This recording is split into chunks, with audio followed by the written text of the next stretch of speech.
Gotta find that damn power reset switch. That solar storm came out of nowhere.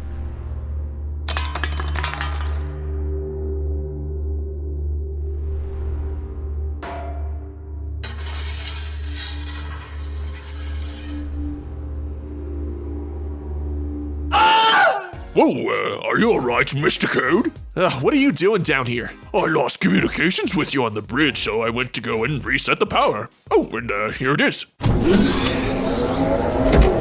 So that was you walking around making all that noise, huh? Why didn't you say anything? I thought you were a ghost. The only thing haunting this ship is you old geezer. Ow. That'll learn ya.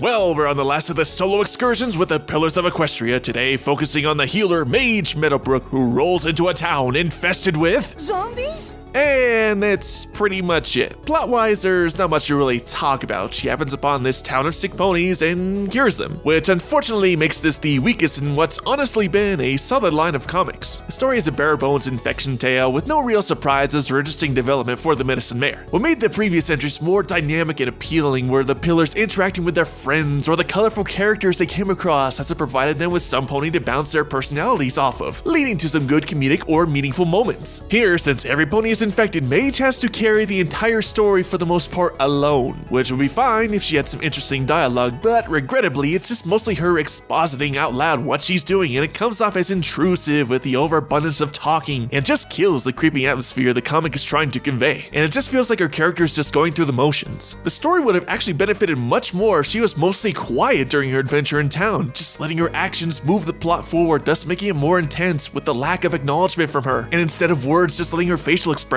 tell the story. As it is, her constant dialogue is distracting, almost as much as the narration. Now, the previous installments did have a decent amount of narration, but it never felt invasive, and they helped set the scenario and let the characters play out the scene. Here, you just want to tell Star Swirl to shut up with all its commentary and every single thing. It's just overbearing and again hurting the atmosphere. On the positive side, however, the art is exemplary. The cool, dark colors of night and the emphasis on shadows complement the whole creepy zombie horror scenario, though I have a minor nitpick with the contrasting buildings and their bright warmer colors, a minor element that again kind of hurts the foreboding tone we're trying to set. The comic has a lot of energy in its action scenes, which helps to alleviate some of its pacing issues. Watching Mage parkour and doing ninja flips makes for a lot of interesting visuals and a couple really good comedic moments. Overall, action-wise, it's a very entertaining comic watching the mayor run around town from the Horde. In the end, Legends of Magic number 6 is definitely the outcast of the series. It's an okay story with a basic zombie infection plot, but there's no real moral for the audience to learn from, no expansion of Mage's character, but it's still kind of a decent fun read. Alright guys, that's it for today. Until next time, MC out!